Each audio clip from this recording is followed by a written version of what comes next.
Everyone, आपको स्वागत है हमारे इस चैनल पर।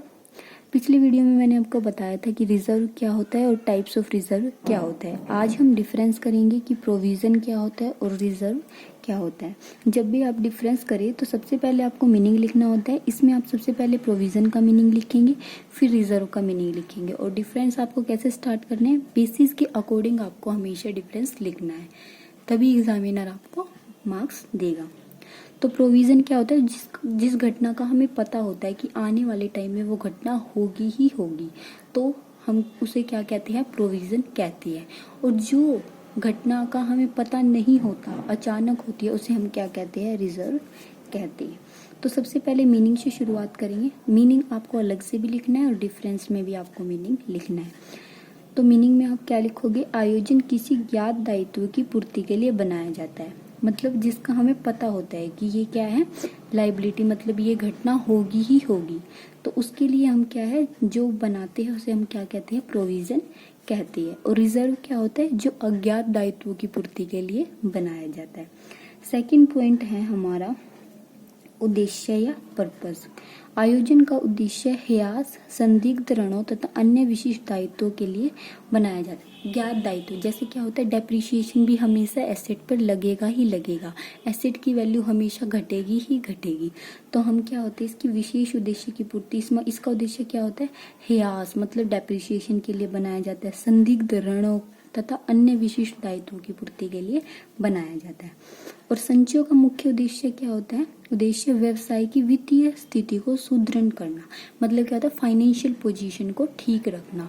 जैसे आग लग गई, चोरी हो गई, तो उसके लिए हम क्या होता है, अपनी वित्तीय स्थिति अगर हमारी ठीक बनी रहे, उसके लिए हम क्या बनाकर रखते हैं, रिजर्व बनाकर रखते हैं। तो थर्ड पॉइंट है हमारा प्रेजेंटेशन। इन स्थिति विवरण के संपत्ति पक्ष में संबंधित संपत्ति में से घटाकर दिखाया जाता है या दायित्व पक्ष में दिखाया जाता है। जैसे हमने क्या है, किसी मशीनरी के लिए हमने क्या है, प्रोविजन बनाकर रखा है, तो हम बैलेंस शीट में इसको कैसे दिखाएंगे, पहले हम मशीनरी लिखेंगे, फिर मशीनरी में से जो हमने इसके लिए प्रोविजन बनाया है वो हम इसको माइनस करके ही बैलेंस शीट में दिखाएंगे।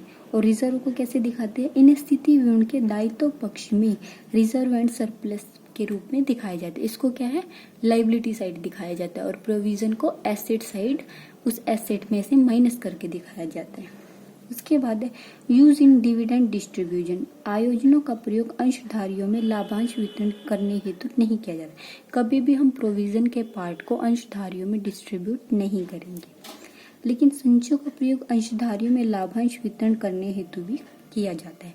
जैसे हम स्पेसिफिक रिजर्व बना के क्या कर सकते हैं, उनको अंशधारियों को हम क्या है, डिविडेंड डिस्ट्रीब्यूट कर सकते हैं। फिफ्थ पॉइंट है इन्वेस्टमेंट। आयोजन को कभी भी व्यवसाय से बाहर विनियोजित नहीं किया जाता। प्रोविजन को हमेशा हम बिजनेस के अंदर ही सेव करके रखेंगे, लेकिन संचय को व्यवसाय के बाहर कहीं भी विनियोजित किया जा सकता है। मतलब इसको कहीं भी हम सेव करके रख सकते हैं, बैंक में या किसी संस्था में या अपने बिजनेस के अंदर भी और बाहर भी, ठीक है। उसके बाद सिक्स्थ पॉइंट है नेट इफेक्ट ऑन प्रॉफिट। आयोजन शुद्ध लाभ की राशि को कम कर देता है। यह क्या करता है, नेट प्रॉफिट को हमारे क्या कर देता है, कम कर देता है। संचय विभाजन योग्य लाभ की राशि को कम कर देता है। ये डिस्ट्रीब्यूशन प्रॉफिट को कम करता है और ये नेट प्रॉफिट को कम करता है। तो ये आपके 6 पॉइंट थे। अगर किसी पॉइंट में डाउट हो तो आप मुझे कमेंट बॉक्स में कमेंट कर सकते हैं। वीडियो पसंद आई तो वीडियो को लाइक, चैनल को सब्सक्राइब कीजिएगा। आपको मेरे चैनल पर कॉमर्स से रिलेटेड हर इंपॉर्टेंट टॉपिक की वीडियो मिलेगी। अगर आप कोई टॉपिक समझना चाहते हैं वो भी आप मुझे कमेंट बॉक्स में कमेंट कर सकते हैं। Thank you for watching my video.